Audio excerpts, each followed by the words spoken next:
classroom.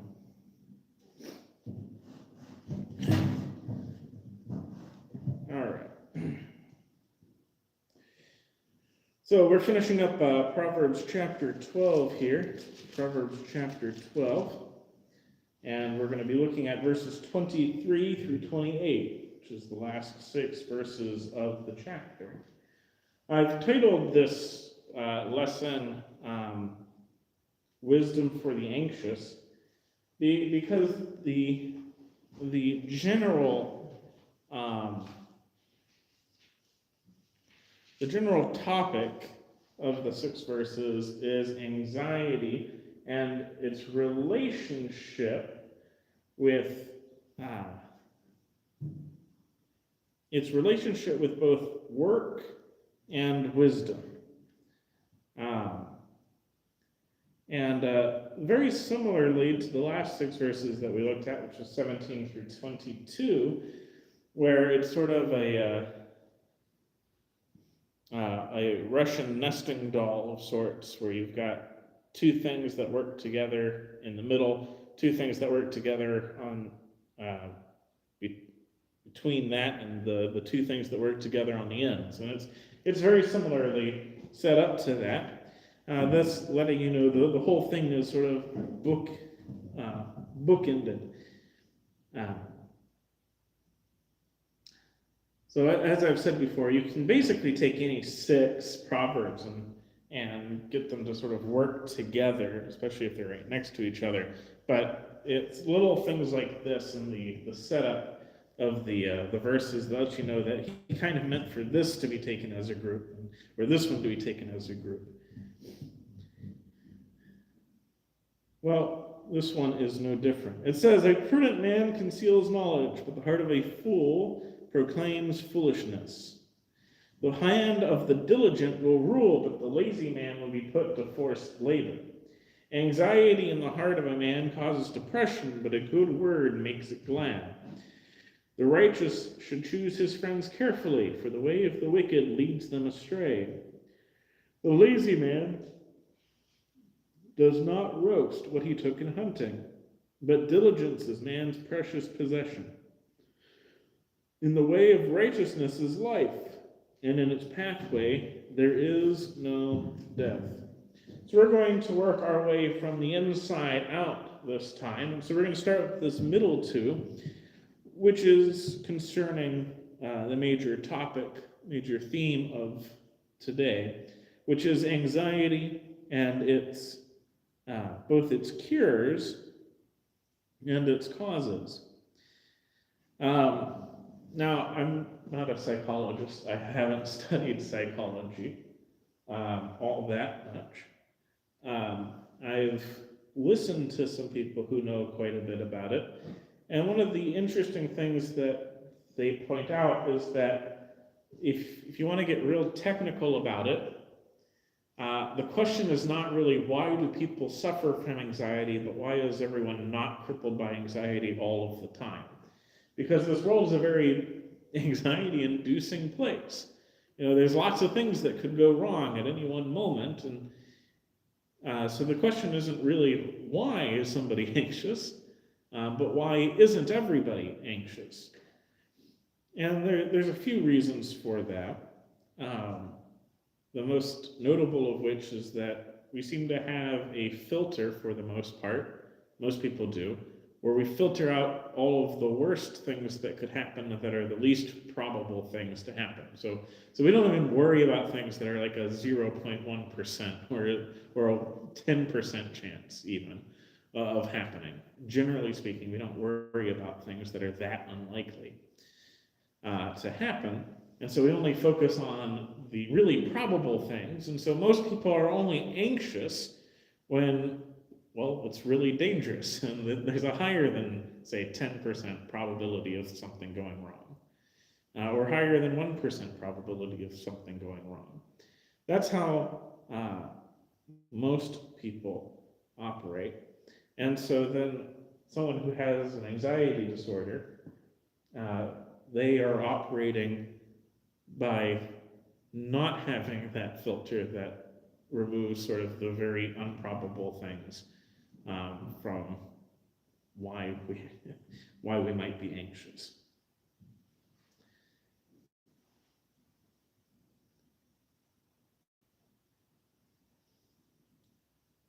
However, if everything is going wrong in your life, or it appears to be all going wrong in your life, well, then that naturally leads to depression. And so anxiety in the heart of a man causes depression. And so why would most people be anxious? Well, most people would be anxious because everything is going wrong. And so if everything's going wrong, then everything could keep going wrong. And so anxiety builds and builds and builds. And that leads into depression. And the same guy who was talking about why everyone's not anxious then asked the question, why isn't everyone depressed? Because if you think about it, there's a lot going wrong in the world.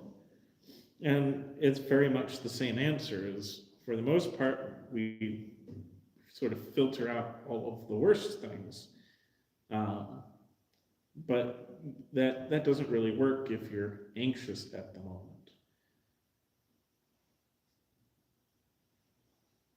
And so what Solomon is getting at here is that when you notice somebody is sort of spiraling into anxiety because everything seems to be going wrong in their life, the best thing you can do is to give them a good word. Say something positive. Point towards good things, and not in like a cheap and falsely cheerful way, but in a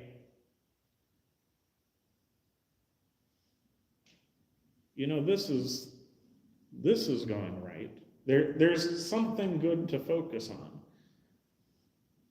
on, kind of way. Solomon is sort of engaging in the opposite of what Job's friends did.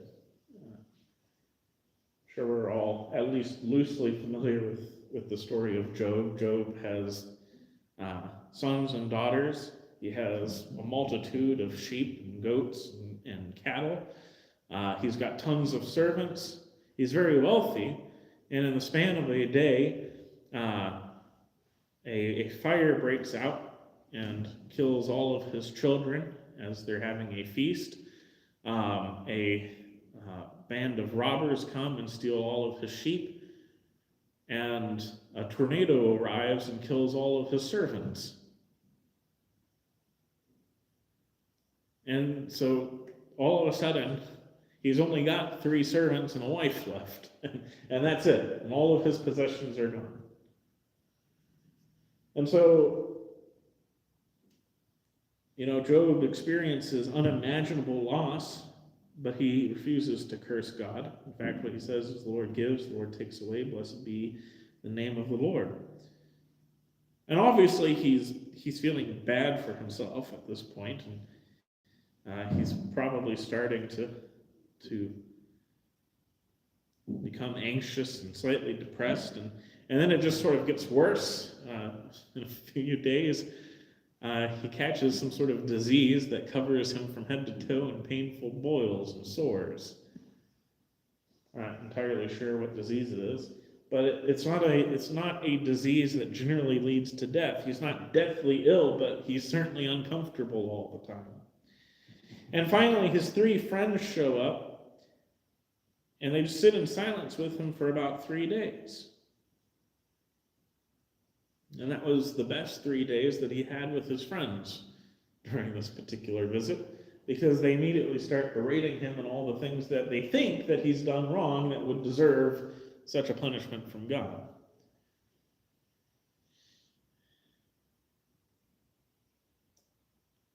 And at one point, Job snaps and he sort of says, "You guys are all worthless comforters. You guys came to make me feel better, and all you're doing is berating me."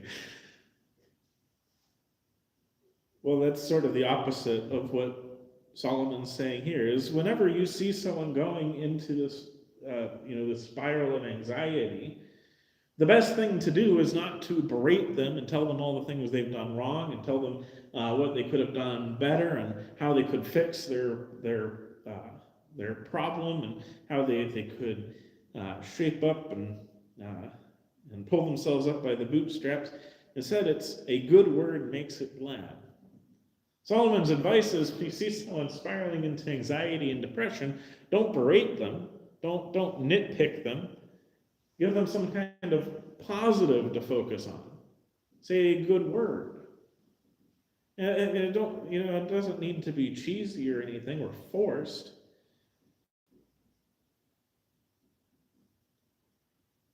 But don't focus on the negative with them.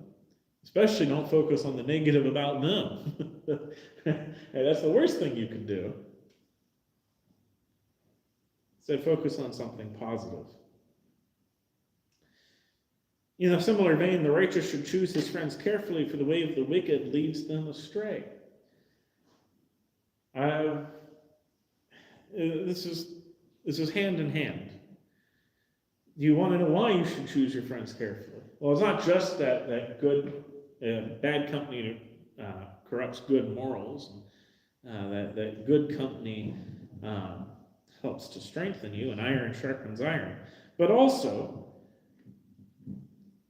your friends of choice, they're going to be the people who are there beside you during times of anxiety and depression, during hard times and the good times.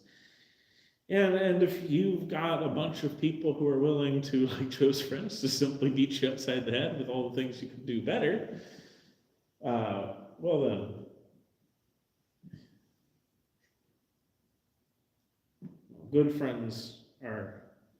friendship is special and should be treated as such.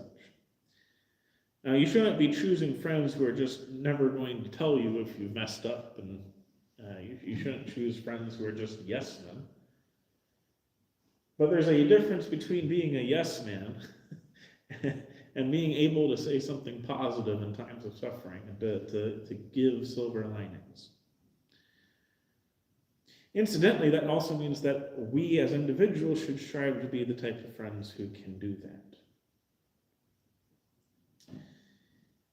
It's interesting that in this discussion of anxiety and depression that we turn our attention to laziness, feeling it important enough to mention twice, once in 24 and once in 27.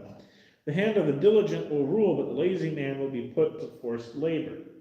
The lazy man does not roast what he took in hunting, but diligence is a man's precious possession. And I think this is because laziness leads to anxiety. And I don't mean taking breaks leads to anxiety. I don't mean taking a weekend off or taking some time off or taking a vacation leads to anxiety. I mean that the mindset of laziness leads to anxiety. And this is something that we know from the natural world and something that we know from human psychology. Is human beings are made to work. Now, that doesn't mean that it all has to be hard, back-breaking labor, but we're made to do things. We feel better, we focus more, we are better aligned when we are working. And so the hand of the diligent will rule, but the lazy man will be put to forced labor. And in society, Solomon's getting at there is society will appreciate if your work, if you put your mind to things. But in verse 27, he also sort of says that you'll appreciate it more if you're not lazy. Because what he's talking about in verse 27, the lazy man does not roast what he took in hunting. The lazy man went out and hunted. It's part of the proverb. But when he comes back with his kill, when he comes back with his meat, he hangs it up and he forgets about it. And what happens if you just leave meat hanging up? What happens after 12 hours? Most modern conventions would say that if you throw it out after 12 hours, Now, depending on what you got, it's still good. There's still parts of it that are good. You would cut off the outside parts and you could salt the inside parts and preserve it. Say it goes a day. Depending on where you stored it, it'd be, sort of dry cured at that point, or at least starting the process of dry cured. Let's say you leave it, you forget about it for 3 days. By now, the meat's starting to rot. A week? You can forget about salvaging any of it, regardless of what it is you took. Well, that's what he means in this proverb, is the lazy man doesn't roast what he took in hunting. Not because he didn't go out and hunt. He did half the work. But he set it aside and he forgot about it, and now he doesn't get to eat of the fruit of his labor. Because he did not complete the job. But diligence is a man's precious possession. Imagine if the lazy man had gone out and he had hunted and he came back and immediately salted his meat. Or if he had something really important to attend to, he came back right after that and salted his meat. Well, now he gets to eat what he took in hunting. And so it becomes his precious possession.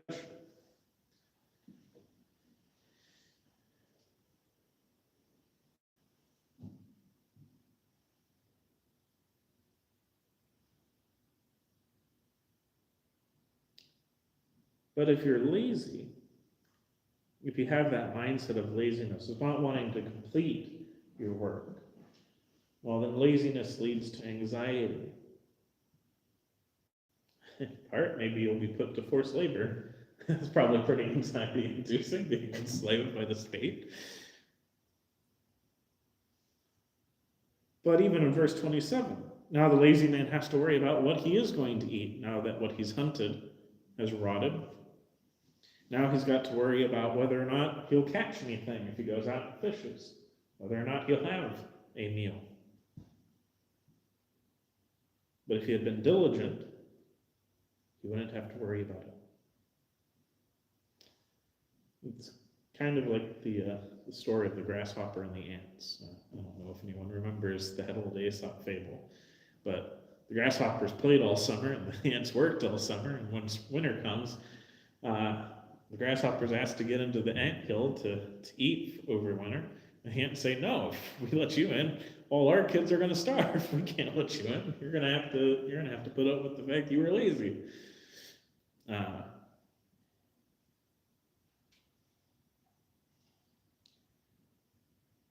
Well, that leads us to verses 23 and 28. A prudent man conceals knowledge, but the heart of fools proclaims foolishness. And in the way of righteousness is life, and in its pathway there is no death. Now, what verse 23 is not meaning, it is not meaning that a wise man simply does not wish to met out all of his knowledge, or keeps it all hidden, and never gives anyone any inkling of understanding. It means that you don't have to tell everyone that you know best all the time. Just because you know something, just because something is true, doesn't mean that you have to go and share that with everybody all of the time.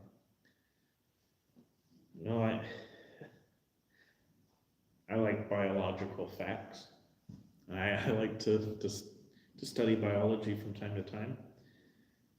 And if it's relevant to a conversation, sometimes I'll bring in little facts about this animal or that animal. But I try not to just have every conversation be showing off everything I know about biology. And not every conversation needs to go into why woodpeckers have a tongue that wraps around their brain and goes out through their mouth. Cool little factoid, but it doesn't all need to go there. But it's the heart of a fool that proclaims foolishness. A fool is going to tell you every little bit of information he knows and stuff he doesn't know and stuff that's just not true. And then everyone is going to know that there's not really any reason to listen to him. No, it's a bit of a know-it-all when I was younger, so this particular verse is rather relevant to me. But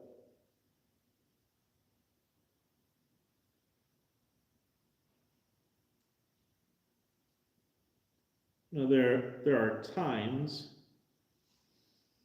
in which I think I know something about something, and it comes up in conversation, and I put it out there of what I think I know, and someone who knows a little bit more comes along and says, no, that's just not true. And so now I've looked foolish in front of everyone. And that's sort of what this proverb is getting at, which is you don't need to put out into the world all of the stuff that you know, because some of what you know is probably just not true.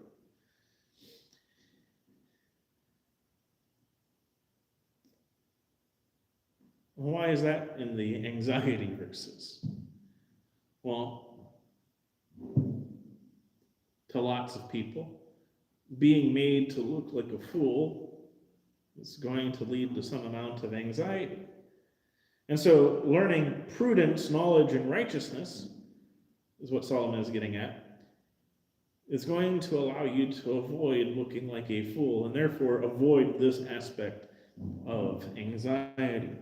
And in the way of righteousness is life, and in its pathway there is no death. So not only does learning righteousness, prudence, knowledge, not only does it have the added benefit of keeping you from looking like a fool, from opening your mouth and removing all doubt, as they say, but it has the additional added benefit of being the pathway to life in which there is no death. If there's anyone here who's to respond to an invitation, although this wasn't a lesson on what to do to be saved, we do want to encourage anyone who needs it to come to Christ, to repent of sin, to be cleansed and made whole. If there's anyone here who's respond to that invitation, need prayers, if there's any way we can help you, we do urge you to come forward as we stand and sing our invitations. I know that my Redeemer lives and ever prays for me. I know that my life he stands from sin.